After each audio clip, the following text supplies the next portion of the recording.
Hi, greetings, Pathfinders. Dustin here. We got ourselves another episode of Booster Bestiary, so we are going to get right to it. We're going to start cracking packs, see what we get, and making Pathfinder 2nd Edition monsters based on the cards that we pull. So let's go right here to our slide focus. If you want to see the news, you should check out my stream on Friday, which you could pick up on my YouTube channel or here or there in Twitch.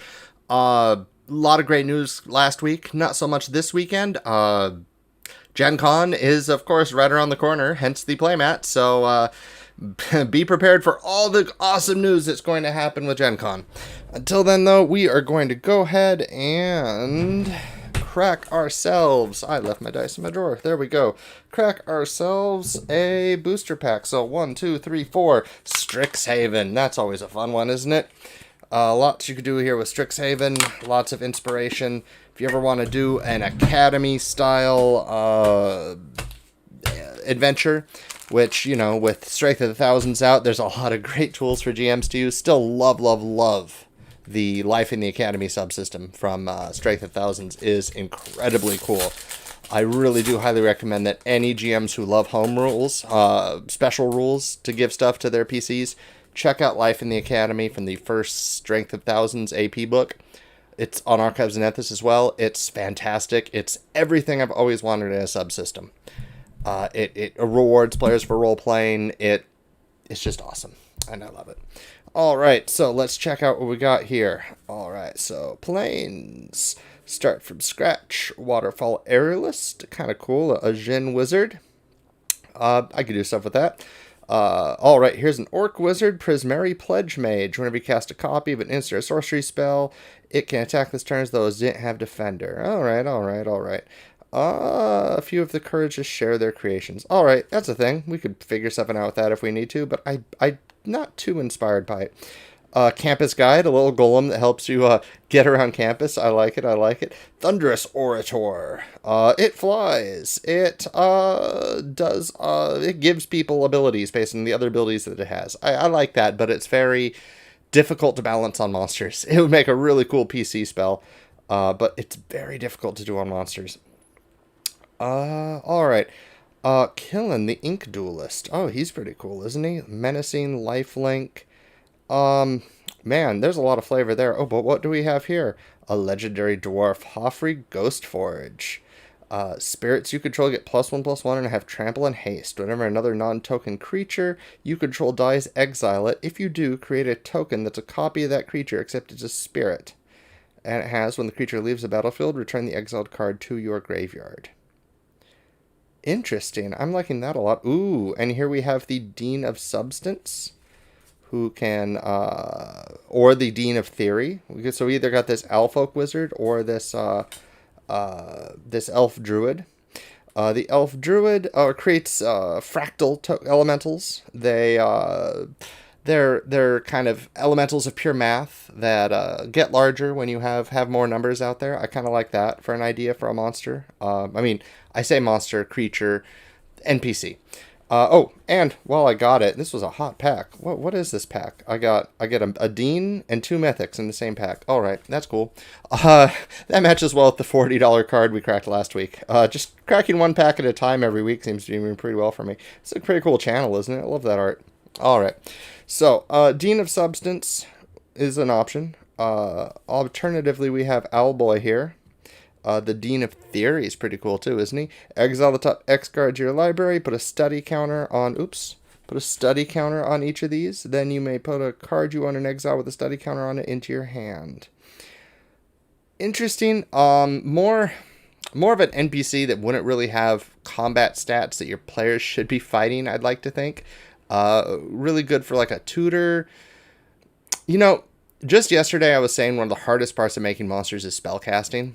And that really did make me want to think about making a spellcaster. I think I'm actually going to do it. Let's go ahead and do it. It's going to be difficult. It's going to be a little bit of a challenge, but I'm cool with that if everyone else is.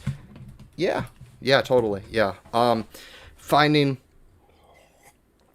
the appropriate spells for monsters is a bit time consuming, but it's rewarding.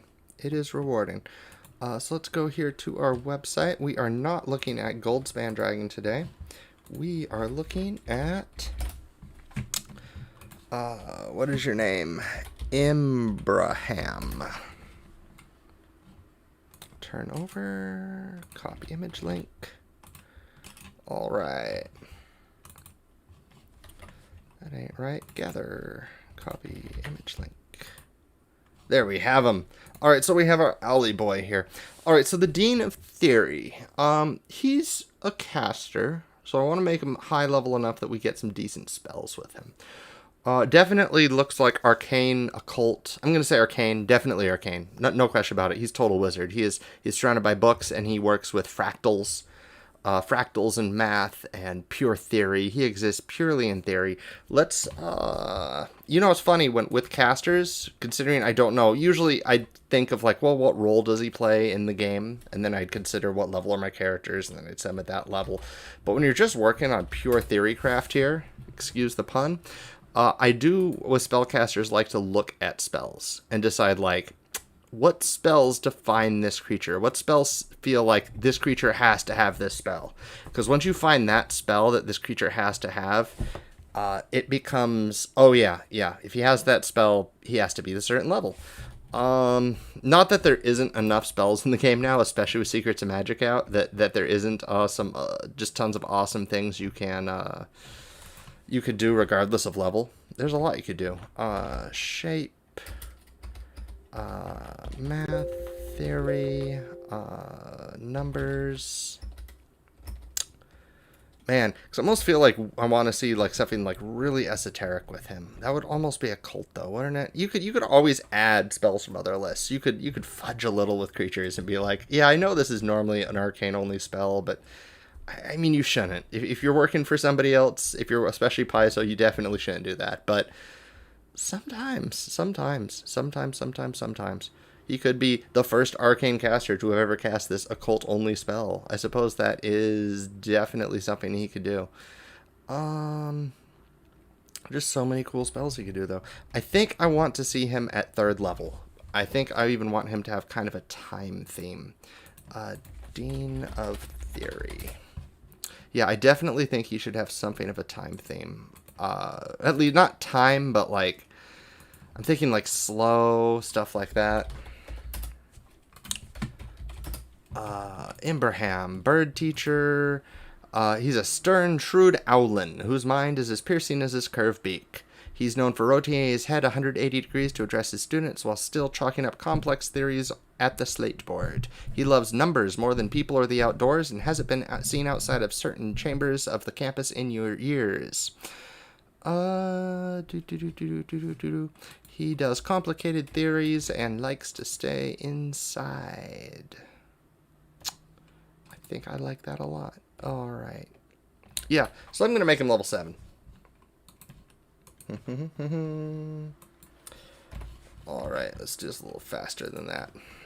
Oh, and sorry about the late start today. We had some technical issues. That definitely neutral. This guy's definitely neutral.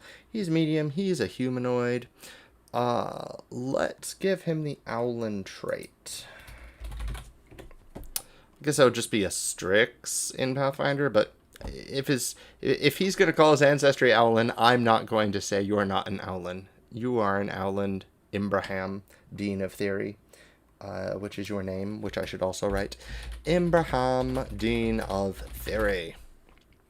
All right, so first thing I like to do, of course, is think what other monster around this level, what other creature around this level is going to be similar to him, so I could just go ahead and import those settings, or at least see what kind of things they are like.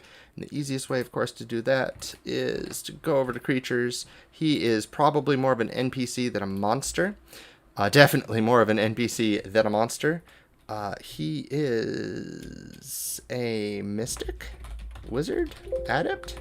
He's more of a mystic. What kind of mystic is he? An adept? A cult leader? No. Cultist? Demonologist? False priest? Are there any wizards? Arcanist? Archivist? Librarian? Scholars. Scholars would be like a sage. There we have it. He is like a sage. He is definitely like a sage. Alright, we're cool, we're cool. Mastermind, Monster Hunter, just making sure I don't have a better option for this guy other than Sage. Like, Demonologist? Okay. Yeah, alright, I got this down now.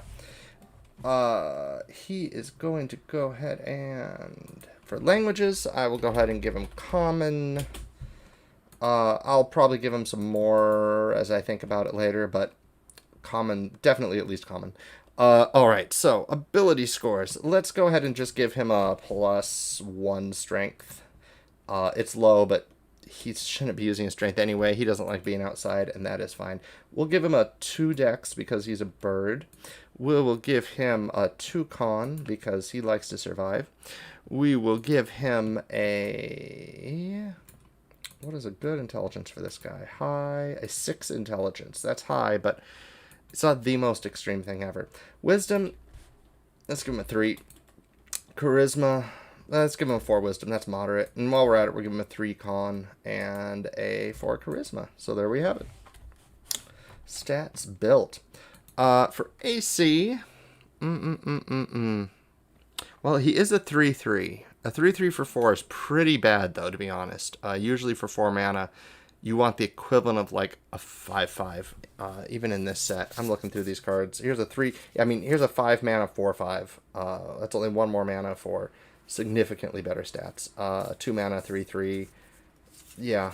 So he's not bulky, but you're not using him for that. You're using him for his cool ability, which I just figured out how we're gonna do, but we'll get to that later. All right, so yeah, we'll give him the low side of moderate hit points. We will give him moderate AC. He does have a lot of magic to protect himself with. I like those swarming fractals around him he's probably using. Definitely needs the shield spell now that I see that. I'll give him that now. All right. Saves, hit points. All right, let's give him high will, moderate reflex, and low fort. Because he's easy to push around, but that's okay. Let's give him under saves. I will put something there later because I'm still halfway thinking of how we're going to work with that. All right, Arcana will be extreme. He has extremely high Arcana because he teaches arcane theory all day. It just makes sense. I do kind of want to give him a lore skill just for flavor.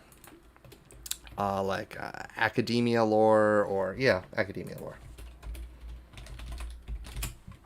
So let's give him a high academia lore. Let's also give him a... I like giving him a low society kind of for lulz because he's not the type who talks to people very often. I'm also going to give him a lower than expected, a terrible diplomacy and bluff deception. Because he's not good with that stuff. He's a loner. He stays by himself. Usually you put skills because you want the creature to use it. But when it comes to humanoids, a lot of times they... you just want the skill in there so that people understand, like, if he has to talk, he's not very good at it. If the party asks him, could you talk to the dean for the other dean for us? He'll be like, I probably shouldn't, but if I must, I'll get that circumstance bonus, but you still probably have a higher modifier. And of course, you want to always put acrobatics. It's going to be low on him because he stays inside all day, but you want acrobatics and athletics because the number one thing I see people talk about on monsters in social media is why don't they have an athletics or acrobatics score? I need them to go through a square. I need them to push somebody. Just give them the score. I get it because I say that too. So I completely get it. I am going to give him a slightly higher stealth, which I think is funny because he seems like the type of person who would actually want to avoid people. Which is, I like the idea of this wizard, this wizard hearing somebody about to come in the door and running for it. Which reminds me, I should give him perception. He could turn his head around. He's a bird. His flavor is about seeing people when he talks to them. So, yeah, let's go ahead and give him a +18 there to perception. Items-wise, he has his spell book, which that's pretty good. I'll give him a spell book. And that's going to come in handy because his special ability requires him to use his spellbook. Very, very much requires him to use his spellbook. So for offense, speed, what does a Strix have? He reminds me of a Strix, so I'm kind of using a Strix as the baseline here. And usually a Strix has 25 foot fly speed. So under speed, we'll put 25 feet, fly 25 feet. I'm tempted to make him a little slower on the ground, but if a level 2 Strix has that, he has it too, because he is certainly higher level than a level 2 Strix. I'm going to give him a Talon. You do always want to give your creature a melee attack. I mean, like, I suppose if you have like an aged old man throwing magic at people, maybe not. But even then, like, give him a bad slap. I mean, it doesn't have to be, not a slap. Give him a knife or something. Like, you have to give him something. And most settings do take place in an era where before the Renaissance, before people started supplying knives and forks to their guests, before the fork was even really a thing in most people's households, everybody had a knife. You had one to eat with. You had one to do everything with. You practically used it to get dressed. It was used for everything. All intelligent humanoids should have a knife on them. Unless, like in this case, I'm giving him a talon instead, so I could see him not needing the knife because he has the talon, he has the beak, he doesn't need one to eat with. But in lieu of a natural weapon, all intelligent humanoids should at least have a knife if they have no other weapons. It's also necessary because, like, when you're playing these NPCs, if they're allies of the PCs, even if they're enemies with other NPCs, you want them to provoke. You want them to have threat, because flanking is a thing. So let's go ahead and give him melee, talon. This will be agile and finesse. He's terrible with it, though, so we're going to give him a low attack modifier and low damage. He should not be using this. Like, this is strictly here to, like, flank with a summoned creature he has or something. This is not here to or flank with a PC that he doesn't want to use his magic because, who knows, there's an anti-magic field, or he wants to see what they could do because he's their teacher, something like that. All right. Mind you, quick note, if you do use an NPC with the PCs, either give them PC stats, because otherwise you are, like, messing with the math in weird ways, because monsters were not designed to fight monsters.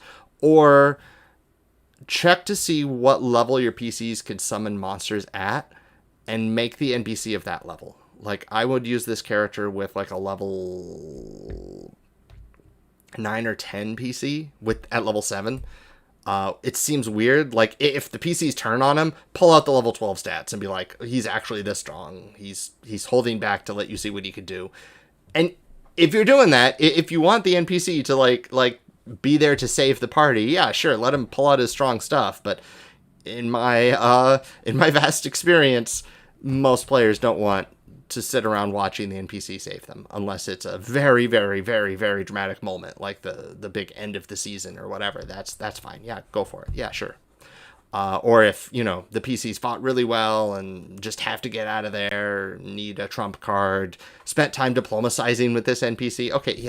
There's always exceptions, but for the most part, don't throw a friendly-looking NPC with random monster levels with a party and expect the combat to go as though he was just another PC, because monsters are way stronger. Because they're intended to be fought by PCs. All right, but most of you probably already knew that, and I'm just yakking around. All right, so for a range stack, he's going to have a fractal missile. Fractal? Yeah, fractal. So fractal missile, which does a plus 18 to hit, and it is arcane, evocation. What else does magic missile have? It's basically a magic missile, but it is fractal, which will mean something. You send a dart of force striking forward, arcanical, imperial, evocation, force. That's what I was thinking of. Okay, so for damage, this will do 1d4 plus 1 force. Oh, the talon will do slashing. Slashing? Do Strix do slashing? They do, yep, slashing. Just making sure. Great. I think 2d6 plus 6 is too much. Let's do 2d6 plus 4 for his... even 2d6 feels like a lot. Let's do 1d6 plus 6. And his fractal missile does 1d4 plus 1 force. The whole thing about magic missiles is it always hits. I don't necessarily like that. What can I do to make a fractal missile different than a magic missile? You know what? Let's look at weapon traits. Because I think there's a trait, I just can't quite remember the name, where if you hit somebody more than once with it, or if you miss with it, it does more damage when you do hit with it. And I am so bad at navigating the new archives of Nethys. That's another reason for me to be doing this booster bestiary. It is not just about me feeling comfortable talking on a mic anymore. It is now about me navigating the archives of Nethys. Alright, weapon traits. Agile, attached, Azarketti. Backstabber is if they're flat-footed, so no. Backswing is if you miss with the weapon, you gain a +1 bonus your next attack roll with the weapon. Ooh, that's good. Okay, I think fractal missile I'm going to do... That's kind of confusing. I don't want the GM to have to look up. Yeah, I'm just going to do it like that. I'm going to have this do 3d4 plus 3 force. So the fractal missile is more of a clump of magic missiles. It's going to feel like he's shooting multiple magic missiles at you with a single action. Cool. But he has to roll to hit, so it's balanced.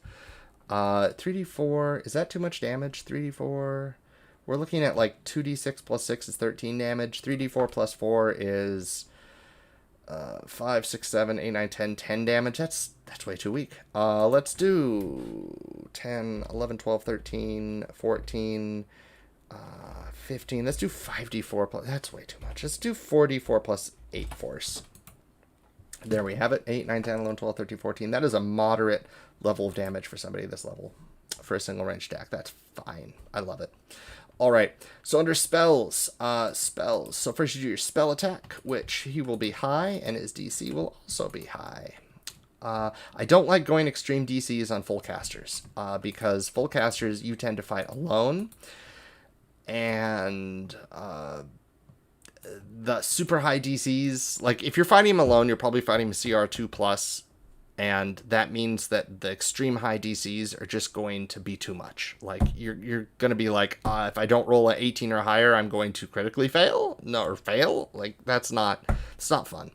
So, high DC is more than enough for a single caster. The only time I would say otherwise would be if you didn't have enough decent spells. Like, if you didn't have any spells that really... Any incapacitation spells, I wouldn't mind. But this guy's going to have access to incapacitation spells. So... That's the kind of thing where you gotta watch out. All right, so he has Arcane Spellcaster, 4th level. That's fine. Is that all writing down there? It is. Good. He has no focus points, which is fine. For cantrips, I currently just have Shield, so we're going to very quickly look over spells, and I'm going to see how fast I can do this. This is something, just between you and me, I've been worried about with monster design. I have made a couple monsters with spells, and they were fun, but it took me a while, and I want to get better at very quickly finding spells. So he is definitely going to have Approximate from Secrets of Magic that will let him count things instantly, which is... I almost want to make this like an ability he always has on, but that takes too much space, and it's easier just to write Approximate rather than spell it all out. Which, thank you, Secrets of Magic. He will have Detect Magic, for sure. He is a magic teacher. They need Detect Magic. He will also have... definitely have. I like the idea of him having Mage Hand. Light and Mage Hand. They're just... It's weird sometimes giving these to NPCs, but actually, I don't need to give him these. I don't need to give him any of these. Actually... We're going to get on something real quick. I just got a cool idea. So his whole ability is he can rapidly collect a bunch of spells and then use one of them even though he hasn't prepared them. And I'm starting to think that that's going to make it so he doesn't need to have a lot of prepared cantrips. Just the basics. Detect Magic, Approximate, because again, I love that. Shield, and that would be about it for him. I think he's good with just that. So we're going to very quickly go here to first level spells. I'm especially looking at Abjuration. I'm especially looking at stuff you'd expect a teacher to have. that his ability would not care about. Fractal stuff is really cool too. I almost want to give him breadcrumbs just because he's a bird. Is that dumb? That is dumb. That's way too dumb. Yeah, that doesn't make any sense for him. He stays in one place at a time. He would not prepare breadcrumbs. But oh man, I want my bird to know breadcrumbs. Animate dead, airburst, agitate, admonishing ray. I'm not feeling any of these. Man, I feel like he might be a cult. I feel like he might be a cult. Screw it, he is a cult. We're switching him over real quick.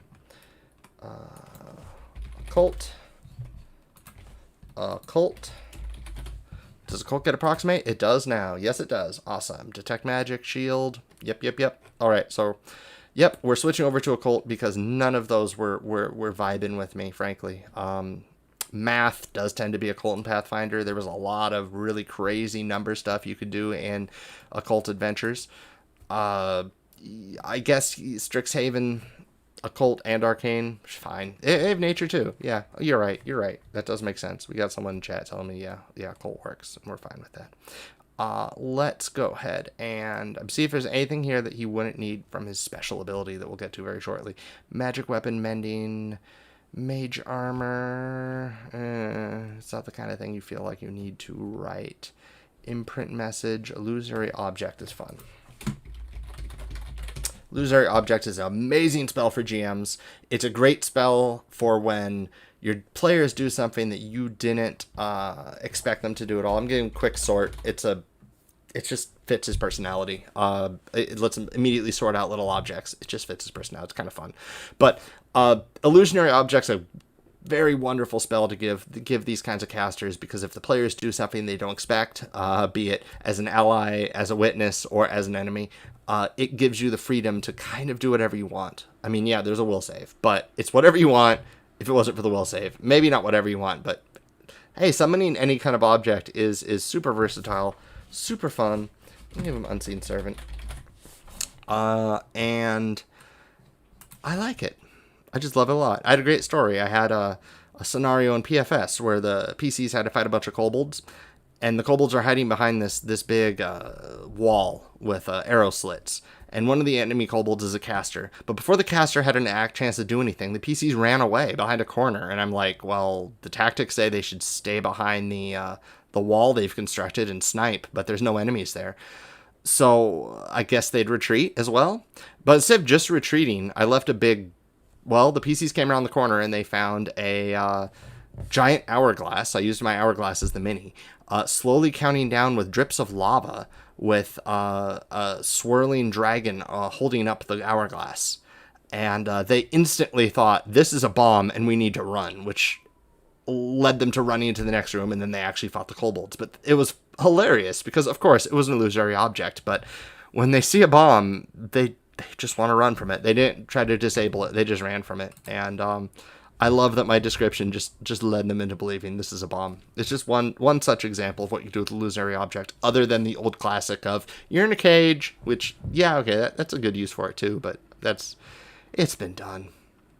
It has been done. Done. All right, second level spells. We have Blur? Yeah, sure. I like Blur. You like Blur. We all like Blur. Illusory Creature. I like that too. For him, he creates fractal-looking things. Oh, dispel magic for sure. He's a wizard. Wizard teachers need dispel magic, otherwise their students are just going to make a mess. You need that dispel magic to stop all those crazy spell experiments from going completely out of control, or bad stuff happens.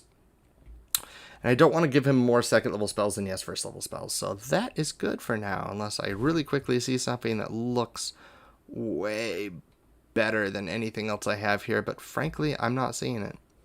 Alright, so third level spells. Does he get third level spells? He gets third level spells.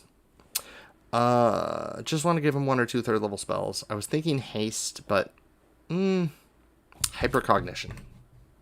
So weird for an NPC to have this. Again, some of these are just flavor. He's gonna get one more spell, but I gotta make sure this is a spell he can actually use in an encounter, because an NPC probably is not going to be casting hypercognition in an encounter. they're kind of allowed to know everything the PCs could do, or not, but respond to it anyway. Warding aggression, strike an enemy to improve your defense against it. Nah, that's a Magus spell. I do like time jump a lot, but I do love slow. Slow's really good. Slow is the current winner. I think we're gonna go slow because I don't see anything here math based. Man, Pathfinder needs more math spells. It needs more crazy vector spells and stuff. I guess those are all higher levels, or I'm remembering first edition too much. I'm sure if we do get an occult book, I feel like they'd be in there, right? Lots of math spells. If any developers are watching, if you're working on an occult book, I'm your guy. Love occult stuff. Not enough of it yet. By occult, when I say this, by the way, I don't mean occult spellcasters. I mean esoteric mysticism. That's a good way of putting it. Good way of putting it. I think mysticism's overused. The word means too many different things to too many different people, so there's probably a better word, but for now we'll just use esoterica. Esoterica. There we go. Occult esoterica. All right. So we only have these spells on him. You think a caster needs more than that, but he is going to have a really cool special ability. So we will call this we will call this something soon. Theoretical acumen. That's gonna be a different ability though. Isn't theoretical acumen already something in Pathfinder? I don't want to use an ability that means something complete. Yes, it is. It's a gnome feat. Yeah, no. That's a gnome feat already. Hey, Katie, how you doing? It's been a while. Actually, I guess not that long. You were watching last month? Anyway. All right. So an ability that means like... Okay, so I like this guy to have this ability where he has a spell book. It has, of course, his spells in it. But if he wants to, he could cast spells from it even though they aren't quite prepared yet. Oh, spontaneous preparation. There's a thing in that in Secrets of Magic. As we all now very well know. Because now I could actually start talking about Secrets of Magic. Alright, so it is called Flexible Preparation. I don't like the name of that, though. I'm going to call it Spontaneous Preparation. Not Spontaneous. I'm going to call it Theoretical Preparation. Theorem Preparation. Theory Preparation. Theoretical... Fractal Preparation? I'm probably going to rename it that. I'm thinking like... Quantril? What school? Yeah, there we go. Thank you. What school is this guy from? Anyone remember the name of the school this guy's from? Dean of Theory. Wiki. Professor MTG. He is the Quantrix. So we're going to call this Quantril Preparation. Quandrix Preparation. Quandrix.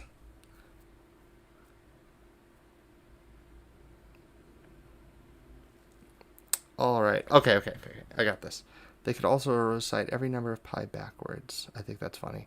Their color combinations. Alright, so we will call this Fractal Spellbook. Alright.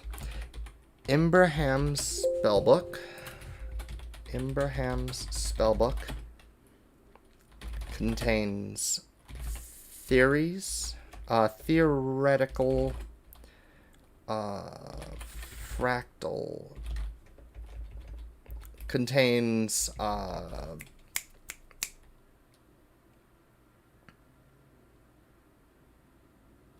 contains theoretical fractals that can be combined in different ways to form new spells.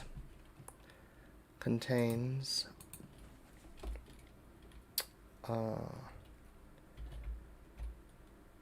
I'm sorry, I'm just completely blanking on formula. I can't believe I forgot that word.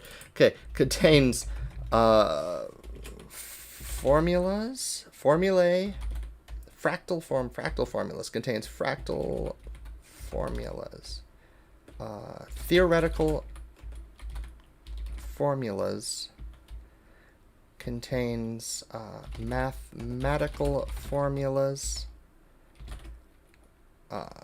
fractal inspired theoretical shapes.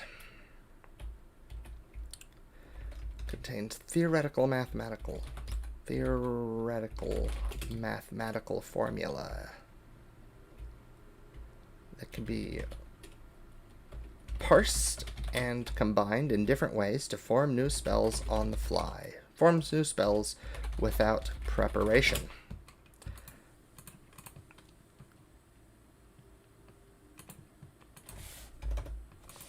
Alright. This trait is definitely going to be concentrate. And have requirement wielding spellbook, holding spellbook. Ibrahim is holding his spellbook. Alright, so what this is going to do is if he's holding his spellbook, he can flip through it real fast, remind himself about his theoretical mathematical formulas that can be parsed and combined in different ways to form new spells without preparation. In other words, even though he hasn't prepared these spells yet, he could just flip through and be like, oh yeah, A equals B unless C equals, and that measures that side of that, and oh yeah, you know what, even though I haven't prepared it today, I basically know the magic theory behind X, and then he casts the spell.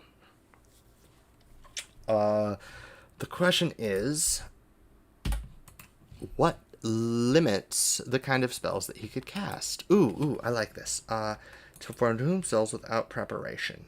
Oh, I almost forgot. I have to give him extremely high occultism now that he's an occult caster as well. There we go. Academia lore. Instead of academia lore, I'm going to give him mathematics lore. We're going to make that extreme as well. In fact, we're going to make that more extreme than his arcane. His arcana is just going to be high. All right.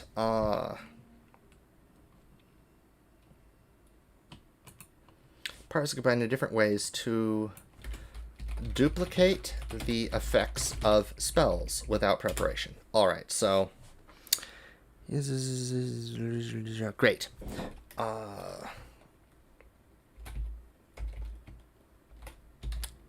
Abraham makes a mathematics lore check against the spellcasting DC of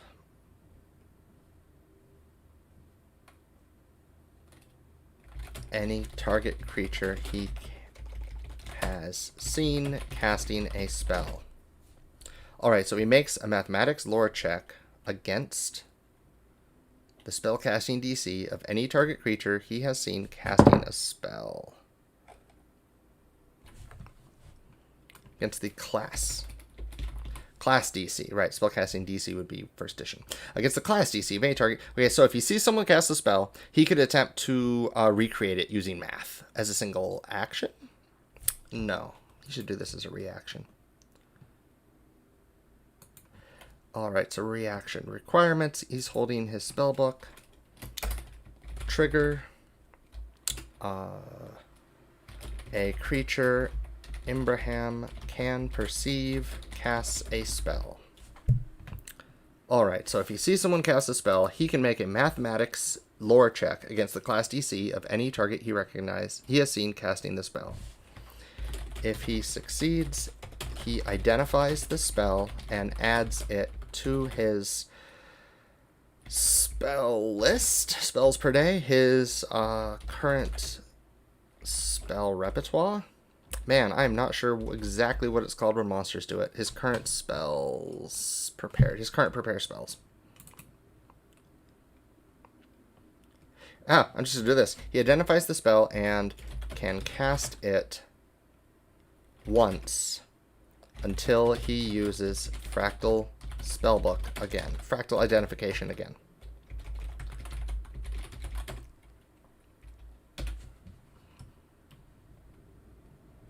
Cast it once without cast it once. There we go.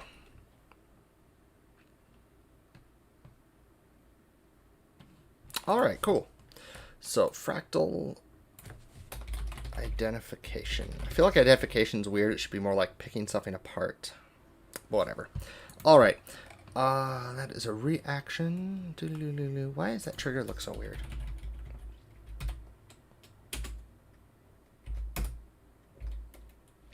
All right. I am not sure how to space between requirement and trigger other than making it look weird like that, but whatever. All right. Oh, I almost forgot to put his vision here, didn't I? Yes, I did. Yes, I did. Senses. He will have dark vision. He is an owl. Owl, 2E, AON, PRD. Owl bears have low light vision? They didn't give owls dark vision? I don't like that. Yeah, owls only have low light vision. That is weird. Oh, yeah, because dark vision's magic. Right, I knew that. Low light vision.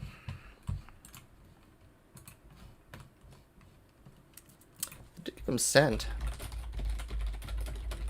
So I'll do that too. All right. So, he could fly. He can put study counters on spells and add them to his spellbook. That would be fractal identification.